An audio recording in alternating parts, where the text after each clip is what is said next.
If you cannot regulate your emotions, you cannot lead your business. You are just reacting faster. Thank you for listening to Routines Revenue, your place to build routines and bank results. I'm Ildikó Sealey, your routine and performance strategist, and I help business owners regulate themselves so they can lead rather than react.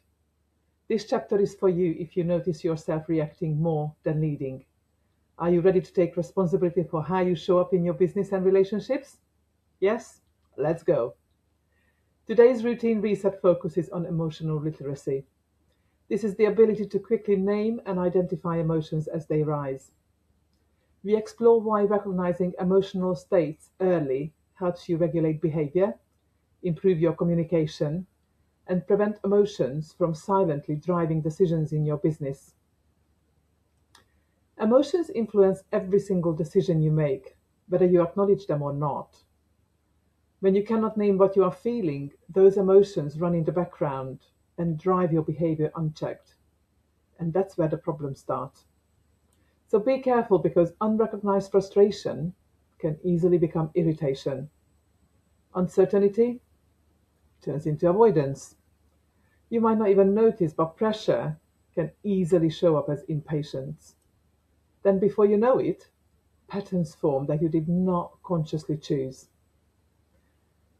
Now, the real cost shows up in strained relationships. It shows up in your rushed decisions. Worse yet, it shows up in your leadership that feels reactive rather than intentional.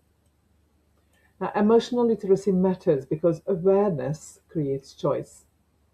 When you can identify emotions quickly, you regain control over how you respond, and you're no longer at the mercy of whatever state you happen to be in. And that self regulation strengthens your communication, it strengthens your decision making, and that's what builds trust. Trust with others, and just as importantly, trust with yourself. When you know what you are feeling and why, you can lead from clarity instead of your emotion running the show behind the scenes. And that matters. So let's talk about what helps. Emotional literacy starts with naming what is present. When you can identify emotions quickly, they lose their power to run your behavior unconsciously. Stress loads the system while unnamed emotions steer it. And this awareness creates space.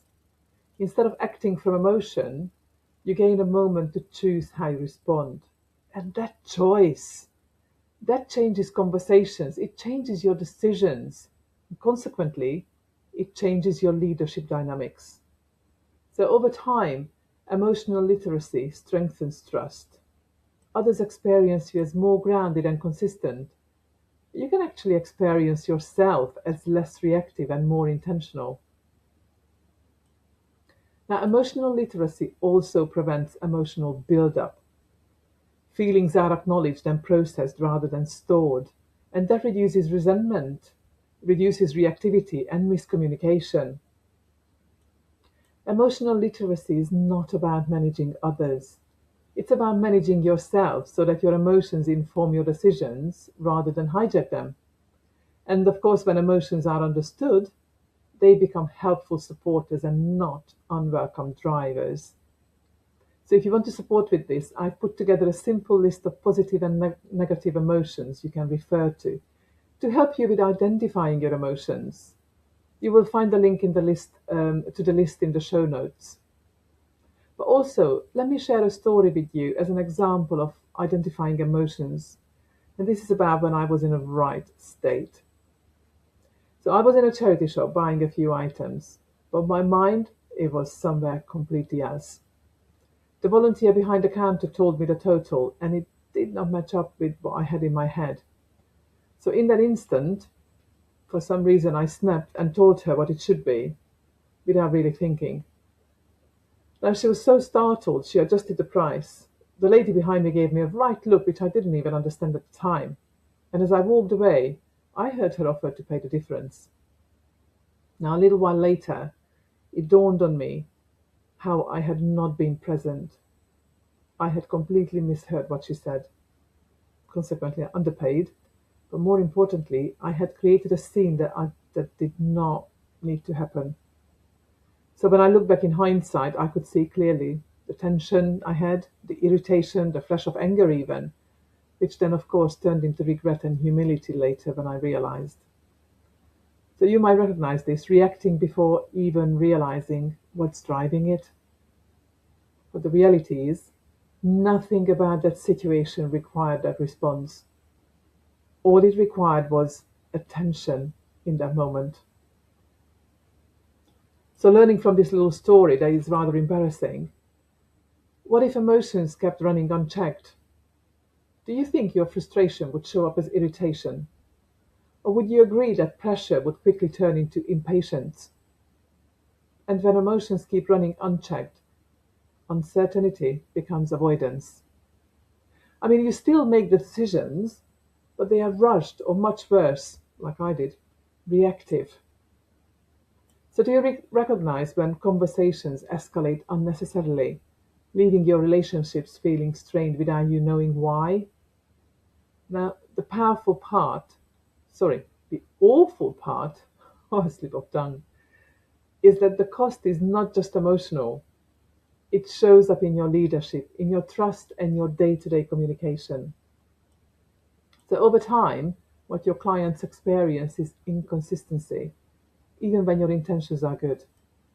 So, when emotions are unnamed, they drive your behavior behind the scenes, and that quietly undermines your performance. Emotional literacy is not about being emotional at all. It's about staying in control of your emotions. So, when do you stop letting emotions drive decisions in the background? Is it when your reactions start costing you your time, your relationships, or your trust? Or is it when you realize awareness changes the outcomes? You do not need to wait for conflict to act. Regulation starts with attention. And if this feels relevant, it's your time to act now. If this has shifted how you are thinking about your own consistency, your next step is very simple. I'm leading the routine revolution by offering 52 business owners the opportunity to reset and rebuild their health routines as the foundation of how they operate and perform.